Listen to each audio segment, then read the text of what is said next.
बिस्मिल्लाहिर्रहमानिर्रहीम। अल्हम्दुलिल्लाह रब्बिल आलमीन व सल्लल्लाहु अला सय्यिदिना मुहम्मदिन व आलिहि त्ताहिरीन। अल्लाहुम्मा सल्लि अला मुहम्मद व आलि मुहम्मद व अज्जिल फरजहुम। कल जो बहस हमने बताई थी वो कब्र के अज़ाब में से एक अज़ाब था। क्या नाम था उसका? फ़िशार कब्र। अब सवाल ये है कि ये फ़िशार कब्र क्यों होता है, वजह क्या है? बहुत सारी वजूहात हैं, बहुत सारी, लेकिन ये जो बातें होंगी एकदम सामने सामने वाली होंगी, बहुत एकदम सामने सामने की बात होगी जो सबके समझ में आ सकती हो, क्योंकि ये काम हम लोग मामूलन 100 में से 99 लोग हम लोग इस काम को बड़े फ़ख्र के साथ अंजाम देते हैं और इसको छोड़ना कोई ऐसा मुश्किल भी नहीं है। ठीक है, सबसे पहली चीज़ है जिसे अरबी में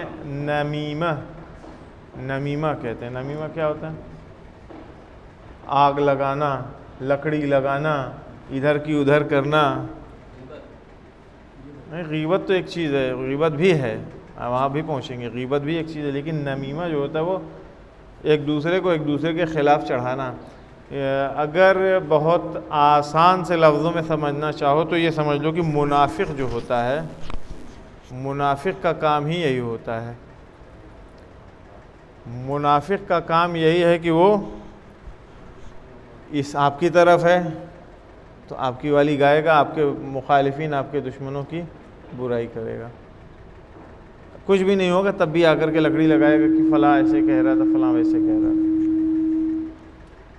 और अगर आपकी तरफ नहीं है, यानी अब उनकी तरफ जाएगा तो वहाँ जाकर उनका सबसे ज़्यादा सगा बन जाएगा, इस तरफ से लकड़ी लगाएगा, चुगली करेगा। होता है यहाँ वहाँ कहीं कोई बात कर लीजिए, आप यहाँ कहीं भी बात कर लीजिए, आपके उस जगह से पलट के जाने के पहले ये बात दूसरों तक पहुँच जाती है और उसका नतीजा ये होता है कि आपसी इख्तलाफात और बढ़ते हैं।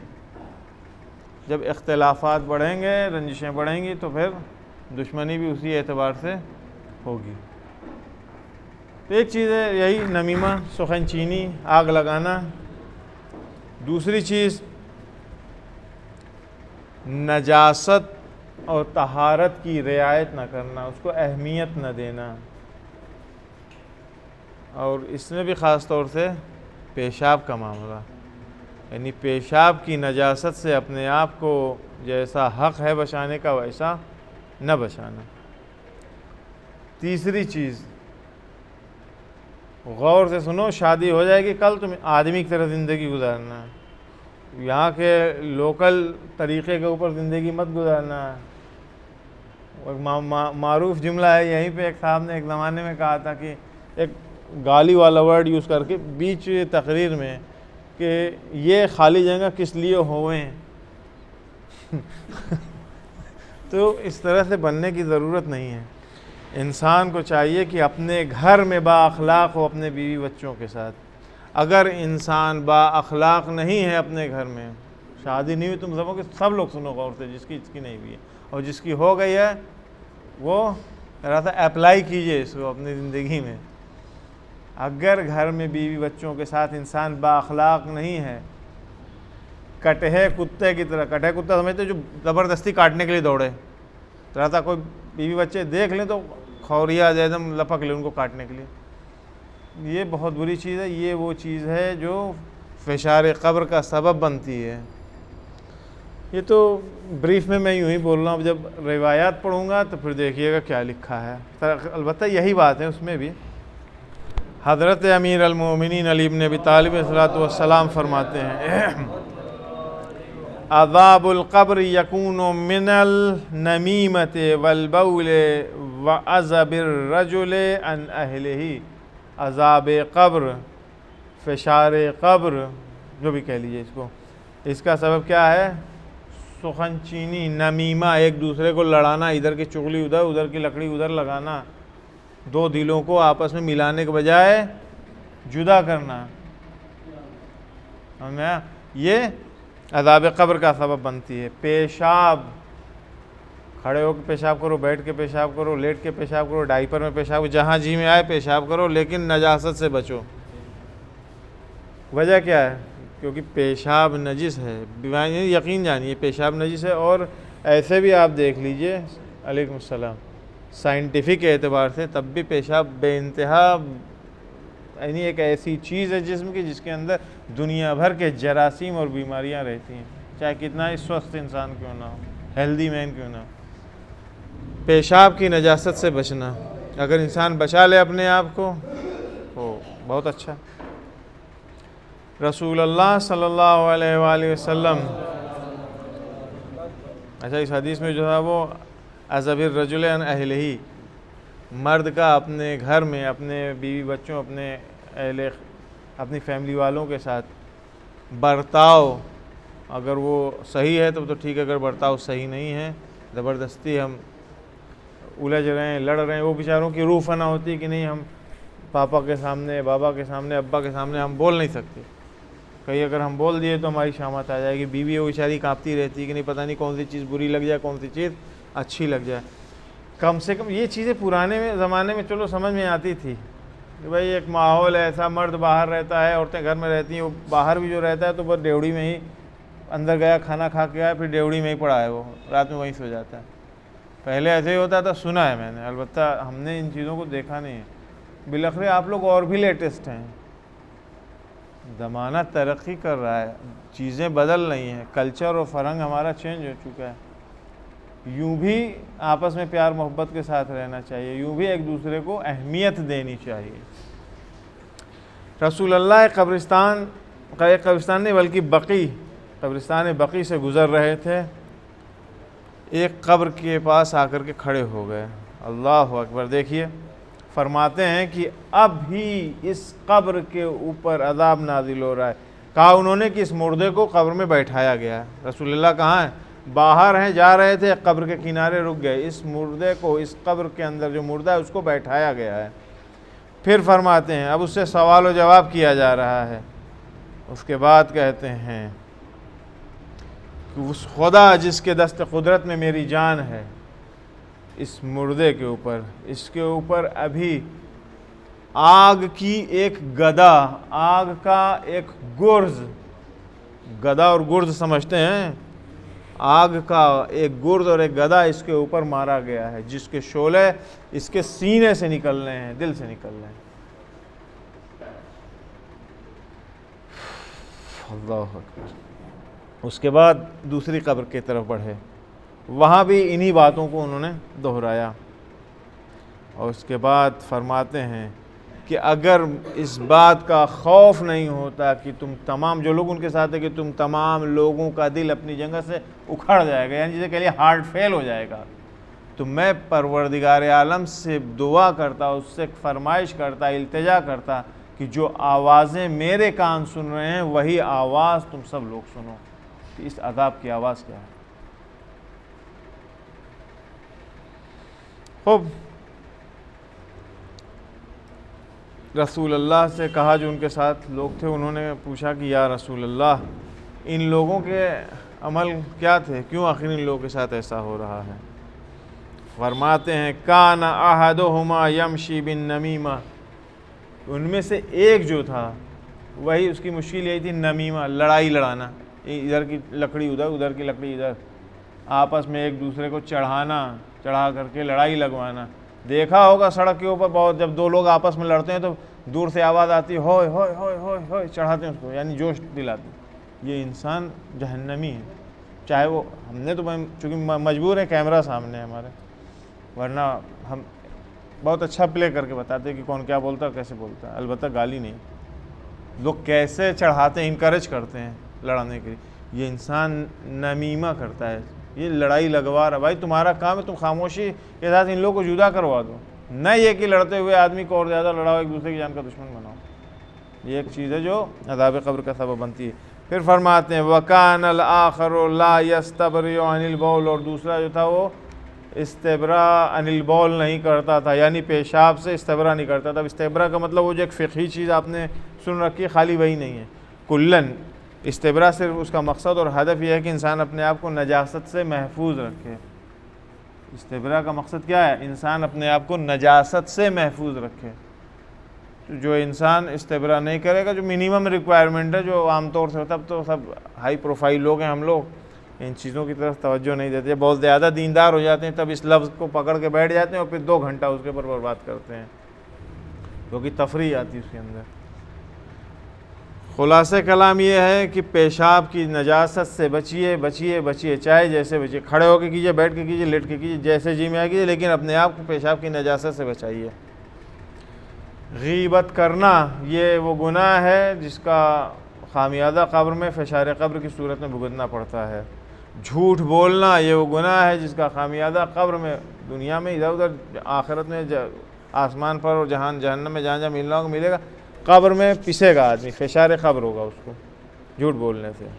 रसूलुल्लाह सल्लल्लाहु अलैहि वसल्लम से है कि अनिन नबी क़ाल अज़ाबुल क़ब्र मिनन नमीमत, फिर है देखिए दूसरी हदीस में कि नमीमा वही चुगली, लड़ाई लगाना इधर उधर की, वल गीबा वल कज़िब, झूठ बोलना, गीबत करना, नमीमा करना, चुगली लगाना, लकड़ी इधर उधर करना, ये किस चीज़ का सबब है? अज़ाब कब्र का सबब है। बराबर इस चीज़ की तरफ तवज्जो दिलाता हूँ जहाँ भी मुमकिन होता है, इस चीज़ की तरफ तवज्जो रखिए कि घर में अगर समरसेबल का कनेक्शन है तो इसका ये मतलब नहीं है कि पूरी दुनिया के पानी के ऊपर आपका इख्तियार है। जहाँ जी में आएगा, जैसे जी में आएगा खोल के बहा रहे हैं। अगर टैब, पानी का टैब लीक कर रहा है, वो भी बर्बादी है नेमत इलाही की, खुदावंद मुतआल की नेमत की बर्बादी है। खाना अगर इतने में पेट भर सकता है, हिर्स में इतना, हिर्स यानी वही हिरस जिसे कहा जाता है, उसमें इतना सारा लेने की ज़रूरत नहीं कि वो फेंक दिया जाए उठा करके। कोई भी चीज़ इसराफ मज़मूम है, इसराफ बुरी चीज़ है। इसराफ में एक एक चीज़ का हिसाब किताब देना होगा, गुनाह है बर्बादी किसी चीज़ की। अल्लाह की नेमतों की बर्बादी अज़ाब कब्र का सबब बनती है। अनिन नबी सल्लल्लाहु अलैहि वसल्लम क़ाल ज़ग़्ततुल क़ब्र लिल मुअमिन कफ़ारतुन लिमा कान मिन्हु मिन तज़ीइन निअम, मोमिन के लिए फ़शार कब्र उसके उन गुनाहों का कफ़ारा है जो उसने नेमतों को बर्बाद करने के, नेमतों को ज़ाया करने की शक्ल में अंजाम दिया था। कल मैंने कहा था कि फ़शार कब्र ऐसा, उसका हिसाब किताब है कि कोई भी इससे बचने वाला नहीं है। शायद 1000 10,000 में कोई एक आदमी, अलबत्ता 1000 में भी 10,000 में शायद कोई एक आदमी हो जिसको कम हो, उसका डिग्री कम हो, थोड़ा बहुत फ़शार हो, बहुत तगड़ा वाला ना हो, शायद कोई ना, बहुत मुश्किल है।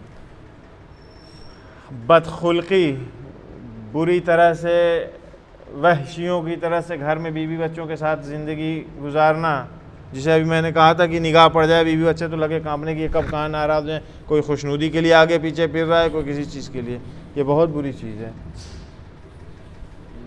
साद इब्न मुआज़ रसूलुल्लाह के सहाबी हैं, सुनिएगा वकील साहब, साद इब्न मुआज़ रसूलुल्लाह के सहाबी हैं, बहुत अजीम सहाबी हैं। एक जंग में हकम बना करके गए कि भैया दुश्मन ने भी कबूल किया, रसूलुल्लाह यानी इस फ़ौज इस्लाम ने भी इस बात को कबूल किया कि साथ जो फ़ैसला कर लेंगे वो फ़ैसला सबको मान्य होगा, कोई उसके ऊपर एतराज़ नहीं करेगा। शदीद ज़ख्मी थे जंग में, बिस्तर के ऊपर लाद करके ले गए, जिसे कहिए चारपाई पर लाद करके ले जाया गया उन्हें। साद ने अपना फ़ैसला सुनाया, फ़ैसला सुनाने के बाद वहीं पे उनकी रूह उनके कफ़स उनथूरी से परवाज़ कर गई थी। ये रिवायत इमाम सादिक़ अलैहिस्सलातु वस्सलाम से भी है, और जब मेरे ख़्याल से जंग सिफ़ीन का वाक़या जब पढ़िएगा तो वहाँ पे भी ये मिलेगा। साद की रूह निकल गई जिस्म से, रसूलुल्लाह को ये ख़बर मिली कि साद इस दुनिया से रुखसत हो गए। रसूलुल्लाह ने अपने हाथों से गुस्ल दिया है। साद की अज़मत का अंदाज़ा लगाइए, रसूलुल्लाह ने अपने हाथों से गुस्ल दिया है, अपने हाथों से कफन पहनाया है, अपने हाथों से हुनूद किया है। अब जब तशीय जनाजा का मरहला आया है, साद का जनाजा चला है, तो रसूलुल्लाह बग़ैर अबा के, अबा दोष पर नहीं थी, पैर में जूते नहीं थे, नालैन नहीं थी, पा बरहना, जनाजे के पीछे पीछे चल रहे हैं, कभी दाहिनी तरफ जाते हैं, कभी बाईं तरफ जाते हैं, कभी देखते हैं लोग रसूलुल्लाह पैर के अंगूठों के बल के ऊपर चल रहे हैं। लेकर के आए कब्र के पास, जनाजा कब्र में उतारा गया। रसूलुल्लाह खुद जनाजा उतरने के पहले कब्र में उतरे, साथ की कब्र में रसूलुल्लाह उतरे हैं। जनाजा उतारा गया, रसूलुल्लाह ने अपने हाथों से क्या नाम है, कब्र को बंद किया है, उसको लहद उसको बंद किया है। उसके बाद से कब्र पे खाक डाली गई है। ये सारे काम रसूलुल्लाह ने किए हैं। किसके लिए? साद इब्ने माज के लिए। आप क्या समझते हैं कि अगर हमारे यहाँ तो ये है कि अगर कोई हमारे जनाजे में कोई मोमिन मुतदय्यन टाइप का वाक़ई, जिसे हम लोग समझते हैं कि वाक़ई हमारी कितने शरफ की बात है, फ़लाँ इतना मोमिन इंसान हमारे, जिसके जनाजे में ख़ुद बनफ्स नफीस रसूलुल्लाह रहे हों, अज़मत का आप अंदाज़ा लगाइए उसके कितना अजीम इंसान होगा। अब उसको किसी चीज़ का डर है? फिशार क़ब्र का, अज़ाब का, जहन्नम का, कोई चीज़ का डर है? नहीं होना चाहिए ना। रसूलुल्लाह है, रसूलुल्लाह है, नहीं हो सकता है। लेकिन देखिए रिवायत क्या कहती है। रिवायत कहती है कि रसूलुल्लाह ने जब कब्र में उतार दिया, कब्र बंद कर दिए, तो रसूलुल्लाह ने कहा, इन्नी ला अअलमु अन्नहु सयुबला वयसलुल बिला इलैहि वलाकिन्नल्लाह युहिब्बु अब्दन इज़ा अमल अमलन अहकमा। कह रहे मुझे मालूम है कि ये कब्र बहुत जल्दी पुरानी हो जाएगी, मुंदरिस हो जाएगी, लेकिन खुदावंद आलम को न कब्र की मोहब्बत है न कब्र में लेटे हुए आदमी की। उसको मोहब्बत है किस चीज़ की? अमल की, और अमल भी मोहकम अमल, मजबूत अमल। ये नहीं कि हाथ पैर सब, हर अमल का हाथ पैर ढीला हो। कहने के लिए तो हम रोज़े से हैं, लेकिन हुर्मत रोज़ा हम पामाल कर रहे हों। कहने के लिए तो हम नमाज में खड़े हैं, लेकिन हमारा दिमाग कहीं और चल रहा। नतीजा ये होता है कि 2-3 के बजाय, चौथी के बजाय तीसरे में ही आदमी तशहहुद पढ़ने लगता है। जब इंसान का दिमाग कहीं और, इसी कहते हैं खुशू व खुजू। इंसान अपना कंसंट्रेशन, अपनी तवज्जो जब रखता है इस तरफ जो काम कर रहा है, तो उसमें फिर गड़बड़ नहीं। लेकिन अचानक से कभी कभी ऐसा होता है कि जहन 1 सेकंड के लिए भटका और फिर वहाँ काम ख़राब हो जाता है। खैर, रसूलुल्लाह ने दफन कर दिया। माँ भी जनाजे में साथ साथ आई थी, साद इब्ने माज की।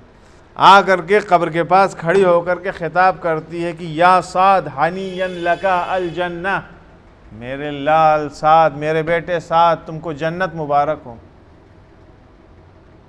तुमको जन्नत मुबारक हो। भाई जो आदमी भी इस सीन को देखेगा कि रसूलुल्लाह स्टार्टिंग से लेके आखिर तक हैं, तो 100% जन्नत उसकी है, कतई है, कोई भी हो। जैसे ही रसूलुल्लाह ने जुमला सुना, उन्होंने कहा, फरमाया, या उम्मे साद, मैं रुको, सब्र करो ज़रा, ठहरो। ला तजज़मी अला रब्बिक फ़इन्न सादन क़द असाबत हो ज़म्मा। परवरदिगार आलम की तरफ से यकीन और कॉन्फिडेंस के साथ किसी चीज़ का हुक्म मत करो। यह ऑर्डर परवरदिगार देगा, हुक्म परवरदिगार देगा। तुम परवरदिगार आलम की तरफ से यकीन रख करके किसी चीज़ का हुक्म ना दो। कहते हैं कि इस वक्त साद के ऊपर शदीद अजाब हो रहा है, अभी कब्र से दूर नहीं गए हैं। रसूलुल्लाह जनाजे में सब कुछ रसूलुल्लाह ने किया। फरमाते हैं कि इस वक्त साद के ऊपर शदीद अजाब हो रहा है। अब फिर इसी रवायत पलट के आई। अब इसके जुज़ियात की तरफ कि क्या क्या है।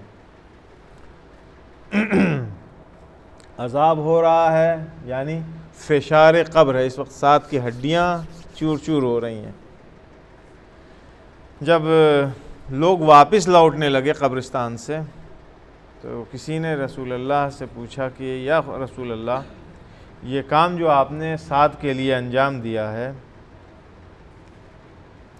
किसी एक के लिए आपने आज तक अंजाम नहीं दिया। भाई किसी के कब्र में उतर गए होंगे, किसी के तशरीह जनाजा में चले गए होंगे, किसी के दफन कफन में शरीक हो लिए होंगे। यहाँ तो सब कुछ किया, यहाँ तो शुरू से आखिर तक सारे काम किए। रसूलुल्लाह ने हर काम में शरीक रहे। और आप पाबरहना बग़ैर अबा के जनाजे में चल रहे थे, तो रसूलुल्लाह ने कहा कि मलाइके आसमान इतनी ज़्यादा तादाद में आए हुए थे, मलाइके आसमान जितने थे सब बग़ैर अबा और बग़ैर जूते और चप्पल के थे। तो जब वो बग़ैर जूते और चप्पल और बग़ैर अबा के थे, तो मैं क्यों पहनता, मैं उनकी पैरवी कर रहा था। वो मलाइका मासूम फ़रिश्ते हैं। फ़रिश्ते साद इब्न मास की तशय्ये जनाजा में आए थे। फिर कहा कि आप कभी कभी अंगूठों के बल चल रहे थे। कहा कि वो हुजूम फ़रिश्तों का इतना ज़्यादा था कि जगह नहीं मिलती थी पैर रखने की, इसलिए अपना पैर उठा करके अंगूठों के बल चलता था। कहा कभी आप दाहिने जाते थे, कभी बाएं जाते थे जनाजे की, उसकी वजह क्या थी? कहा जिब्रील अमीन जनाजे में साथ साथ मौजूद थे, उन्होंने मेरा हाथ पकड़ रखा था। जिस तरह से जिब्रील जाते थे जनाजे को, जिसे हम कहते हैं कांधा देना, जिस तरह से जिब्रील अमीन कांधा देते थे, मैं भी वही काम करता था। मैं भी कभी दाईं तरफ से कांधा देता था, कभी बाईं तरफ से। कितना अजीम आदमी है ये, कितना अजीम आदमी है। उसके बावजूद भी कहाँ आकर के गोट फंसती है। मुश्किल क्या थी इस आदमी की, क्यों अजाब हो रहा है? इस आदमी की मुश्किल सिर्फ इतनी थी कि अपने घर में अपने बीवी बच्चों से, अपने घर वालों से बाअखलाक नहीं था। कहते हैं देसी दौर बहुत खड़ूस आदमी था। अगर कोई इंसान इन तमाम अच्छाइयों के बावजूद अगर अपने घर में अपने अहलो अयाल के साथ, अपने बीवी बच्चों के साथ नर्म दिल नहीं है, मोहब्बत आमेज़ नहीं है, सलीक़े से इंसान की तरह गुफ्तगू नहीं करता है, तो याद रखो, याद रखो, याद रखो, फिशार क़ब्र से कोई नहीं बचा पाएगा। रसूल अल्लाह जैसी अजीम शख्सियत जब मौजूद है, उसके बावजूद जब अज़ाब हुआ है, किस चीज़ की उम्मीद रखते हो? कौन बचा लेगा? लिहाजा इसकी तरफ तवज्जो दें। और एक वजह और है अज़ाब क़ब्र की, फिशार क़ब्र की, नमाज को सुबक समझना। सुबक यानी क्या मतलब? हल्का समझना। हल्का समझना का मतलब कि मगरिब की 3 रकअत है, इशा की 4 रकअत है, तो इशा की 4 रकअत भारी है, सुबह की 2 रकअत है तो सबसे हल्की नहीं। इस एतबार से कंपेयर नहीं करना है। नमाज को हल्का समझना, नमाज को सुबक समझने का मतलब ये है कि जब अज़ान हो रही है अव्वल वक्त, हम अपना चौराहे के ऊपर, दुकान पे, बाज़ार में इधर उधर मौज मस्ती में गुजार रहे हैं। एक वक्त एक इंसान अब किसी काम में मसरूफ़ है जहाँ से वो नहीं निकल सकता है, ऑफिस है, इजाज़त नहीं है। भाई पहली चीज़ तो आदमी इजाज़त ले, अगर इजाज़त नहीं तो मजबूर है वहाँ पे आकर के पढ़ लेगा। लेकिन है लफंगों के जैसे फिरते रहेंगे, अज़ान हो रही है। अलबत्ता ये सारी चीज़ें हम अपने जवानों के लिए कह रहे हैं, और ये अल्फाज भी हम उन्हें ही ख़िताब करके कह रहे हैं, क्योंकि उनकी शान में ये तौहीन नहीं है। बात समझ रहे हैं आप लोग?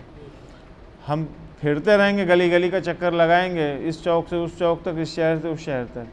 नमाज ऑन द टाइम नहीं पढ़ा। मैं बहुत टाइम, अभी तो 8 घंटे का वक्त है, कहाँ भागी जा रही है? नमाज ही तो पढ़नी है। कौन सा हम कहाँ कह रहे हैं, हम कौन सा काफर बन रहे हैं कि हम नमाज का इनकार करें? नमाज पढ़ेंगे, पढ़ लेंगे भी, कौन से अभी डूबते हैं पहले तक टाइम है हमारे पास। ये क्या है? ये नमाज को हल्का समझना, अहमियत और उसकी अर्जिश कम करना है। क्योंकि अगर हम किसी चीज़ को अहमियत देते हैं, किसी भी चीज़ को, अपनी ज़िंदगी को, रोज़मर्रा उमूर को देख लीजिए, आपकी ज़िंदगी में जिस चीज़ का इम्पोर्टेंस है आप उसे फ़ौरन करते हैं, ऑन द टाइम करते हैं। मसलन वो बर्थडे वाला तो बहुत इजी सी चीज़ है। आज बच्चे का बर्थडे है तो हम कल नहीं करेंगे, चाहे इम्कानात ना हो, पैसे ना हो, कम हो, हम आज ही करेंगे। किसी को नहीं बुलाएंगे, सिर्फ बच्चे के साथ ही खुशी मना लेंगे। क्यों? क्योंकि इसकी इम्पोर्टेंस, हमारा बच्चा खुश हो जाएगा, है ना? ये सामने सामने की बात है, वरना बातें तो बहुत सारी हैं। हमारे लिए वो बहुत ज़्यादा अहम है, वो भी चूँकि आज उसकी तारीख़ है, आज हम करेंगे। भाई 1 हफ़्ते बाद कर लेना, पैसे बहुत आ जाएंगे तुम्हारे पास, है ना? लेकिन नहीं, बर्थडे आज है। भाई नमाज जो है टाइम पर पढ़नी चाहिए। टाइम का मतलब ये नहीं है कि सुबह से ले कर के, ज़ोर से ले कर के और गुरूब तक आपके पास टाइम है तो फिर पढ़ लेंगे आखिरी वक्त में, एक वज़ू से दोनों नमाज सवाब ज़्यादा कमा लेंगे। नहीं, नमाज को अहमियत दें, क्योंकि नमाज बुनियाद है, नमाज पिलर है, नमाज सुतून है। अगर नमाज कबूल है तो सारे अमाल कबूल है, अगर नमाज रद्द कर दी गई तो सारे अमाल धरे के धरे रह जाएंगे। अब ये जो फिशार क़ब्र वाला मामला है कि इन चीज़ों से होता है साहब, ये तो आपने बता दिया किन किन वजह से फिशार क़ब्र होता है। हम फिशार क़ब्र से अपने आप को बचाएं कैसे? पहली चीज़ तो वो जो जिन चीज़ों को बताया गया है उन्हें छोड़ दीजिए। झूठ बोलना बंद कीजिए, गीबत बंद कीजिए, चुगलखोरी, लकड़ी लगाना इधर उधर की बंद कीजिए। घर में बीवी बच्चों के साथ, दूसरों के साथ, इंसानियत के साथ, अखलाक के साथ पेश आइए। हमारी नमाज ऑन द टाइम पढ़िए, ये सारी चीज़ें कीजिए। इसके अलावा क्या चीज़ रिक्वायर्ड है हमारे लिए अगर हम चाहते हैं कि फिशार क़ब्र से बचें? जल्दी जल्दी से सुन लीजिए। सबसे पहली चीज़ है क्या? मोहब्बत अहले बैत अलैहिमुस्सलातु वस्सलाम। अहले बैत अतहार की मोहब्बत अज़ाब क़ब्र से बचाती है इंसान को। जान ना मारिफत वाली मोहब्बत, वो ज़बान वाली मोहब्बत नहीं कि मैं अली का शिया हूँ, ये वाली मोहब्बत नहीं, ये किसी काम नहीं आएगी। ज़बान का दावा, खुद मासूम ने कहा है कि इस तरह के लोगों का की बातों का धोखा मत खाओ। ये झूठ बोलते हैं जो कहते हैं कि मैं फ़लाँ का शिया हूँ, मैं फ़लाँ का शिया हूँ, जबकि उनका अमल हमारे एकदम मुखालिफ है। मारिफत होनी चाहिए। शिया का मतलब बहुत सारी चीज़ें हैं, पहले भी बताया है और मुख्तलिफ़ रिवायात में मुख्तलिफ मौक़ों के ऊपर इनकी तरफ इशारा किया जाता है कि शिया कौन है, अहले बैत का चाहने वाला कौन होता है, उसके अंदर क्या क्वालिटीज़ होनी चाहिए। खाली 10 दिन या 2 महीना 8 दिन का आज़ादार और शबाए विलादत में दाद देने वाला कि क्या शेर है भैया, वाह वाह वाह वाह। लाल और नारंगी कुर्ते पहन करके टहल लेने वाला या काले कपड़े पहन के फिर लेने वाला, ये पहचान नहीं है, समझे। तो ओरिजिनल मोमिन बनिए, ओरिजिनल मुहिब बनिए, ओरिजिनल शिया बनिए।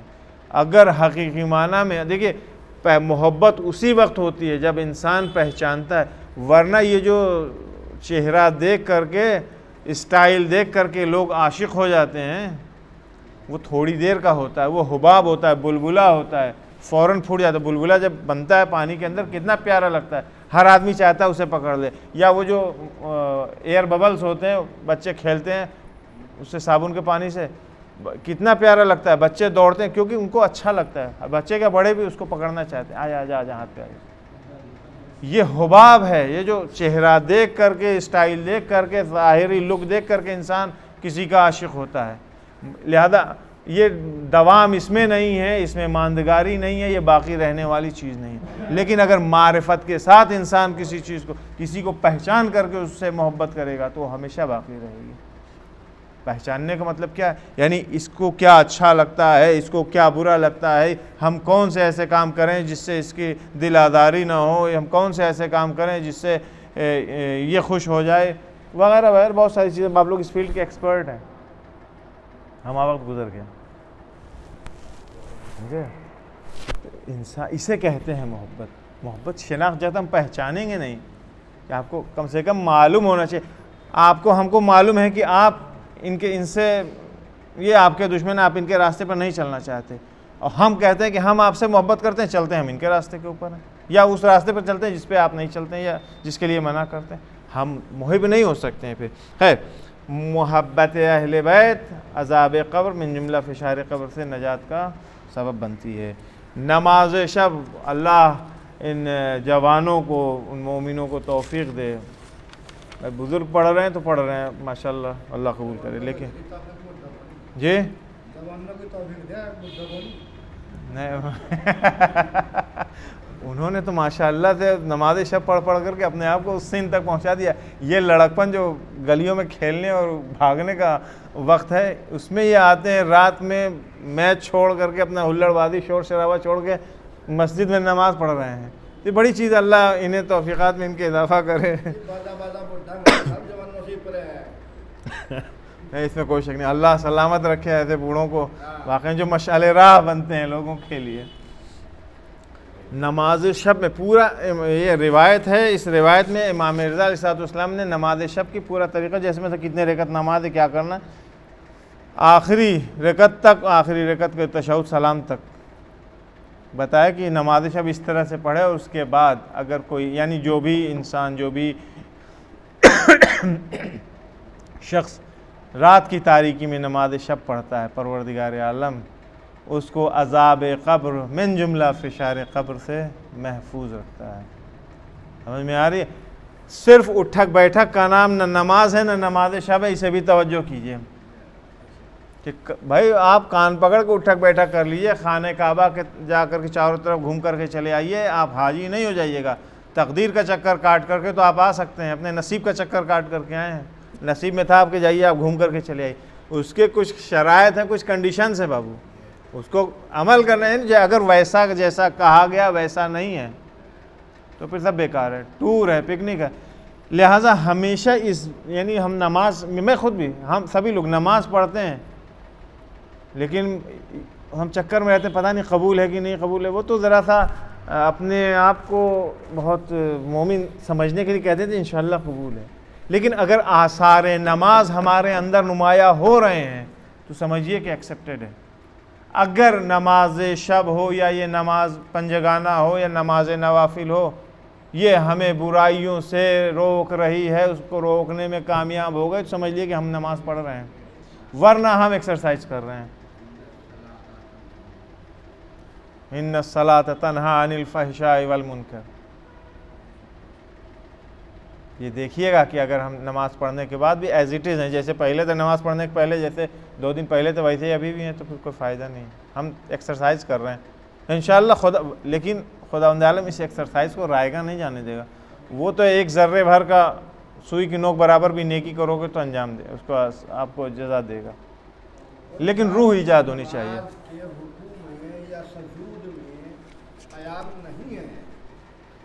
रुकू में या सुजूद में, सजदे में क़याम नहीं, क़याम स्टैंडिंग पोजीशन कहते हैं।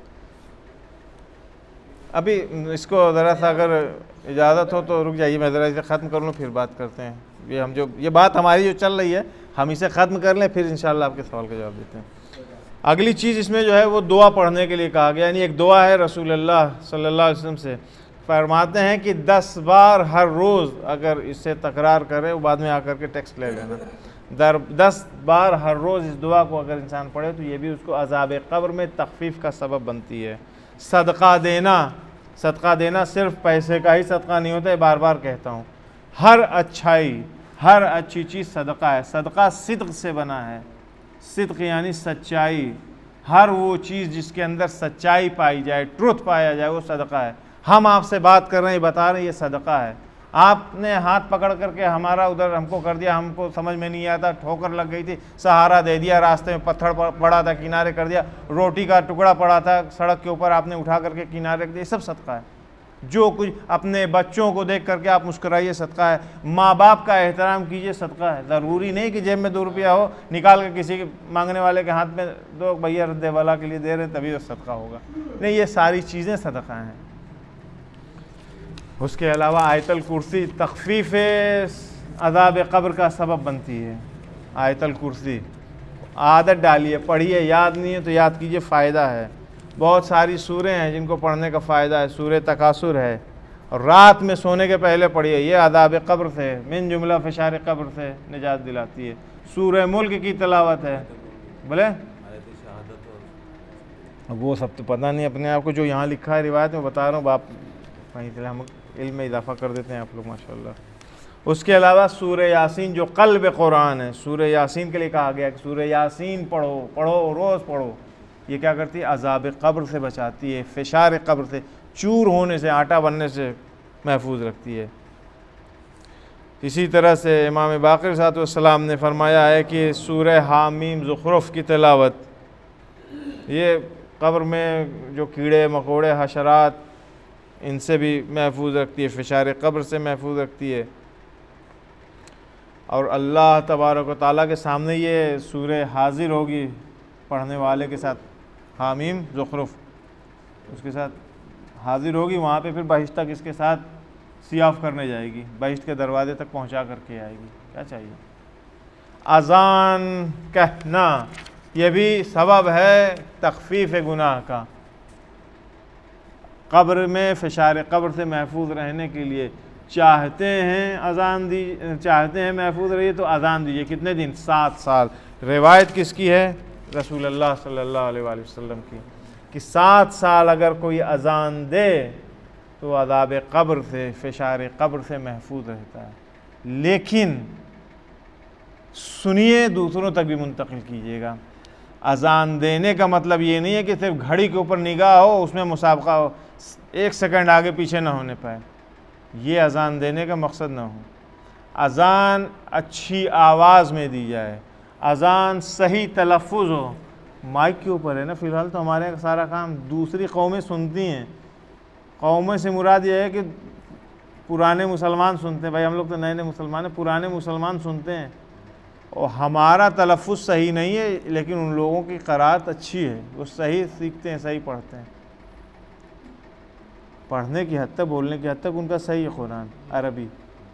तो सही तलफ़ुज़ अदा कीजिए, सही बोलिए, फिर उसके बाद फ़ायदा है। वरना जो अज़ानें कभी कभी सुनने में आती हैं, इसमें आऊज़ुबिल्लाहि मिनश शैतानिर रजीम में ही गड़बड़ है। ये बिस्मिल्लाह के पहले वाले जुमले में ही गड़बड़ है। बिस्मिल्लाह इसके बाद लोग बोलते हैं अल्लाह माशाअल्लाह, मुश्किलात रहती हैं। तो जवानों का ये काम है, आप लोग आगे आइए, अज़ान सीखिए, कोई बुरी बात नहीं है, बहुत अच्छी चीज़ है। आगे आइए, अज़ान सीखिए, प्रैक्टिस कीजिए इसकी।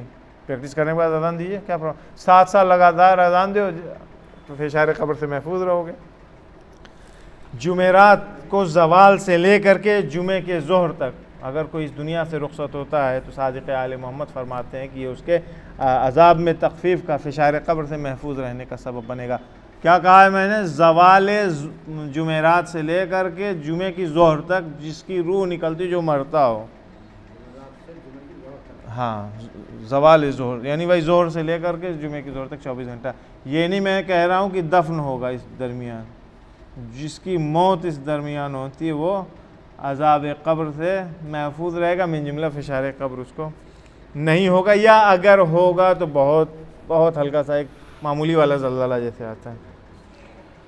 मुस्तहब नमाज़ें बहुत सारी हैं, जब ज़रूरत होगी पढ़ने का दिल करेगा तो उससे मिल लेना, बता दें कौन कौन सी नमाज़ है, उसे पढ़ना। रमज़ान रजब के महीने का रोज़ा है जो अज़ाब क़ब्र और फेशार क़ब्र से महफूज रखता है इंसान को। और हज बैतुल्लाह, हज बैतुल्लाह अलावे बर इसके की एक वाजिब ड्यूटी है हमारी, ये ख़ुद अज़ाब क़ब्र और फेशार क़ब्र से महफूज रखने का सबब बनती है। परवरदिगार आलम की बारगाह में दुआ गो हैं कि वो हम तमाम लोगों को तौफ़ीक़ दे कि हम लोग इन चीज़ों के ऊपर अमल कर सकें जिनको अहले बैत अतार रसूलुल्लाह और कुरान मजीद ने बताया है, अपने आप को और अपनी आल औलाद को, अपने साथियों को, अपने मुआशरे को तलक़ीन कर सकें कि वो भी इस पर अमल करें और फेशार क़ब्र जैसे अज़ाब से महफूज रह सकें। नसअलुकल्लाहुम्मा व नदूक बिस्मिकल अज़ीमिल आज़म अल अज़्ज़िल अजल्लिल अकरम। या अल्लाह या अल्लाह या अल्लाह या अल्लाह या अल्लाह या अल्लाह या अल्लाह या अल्लाह या अल्लाह या अल्लाह।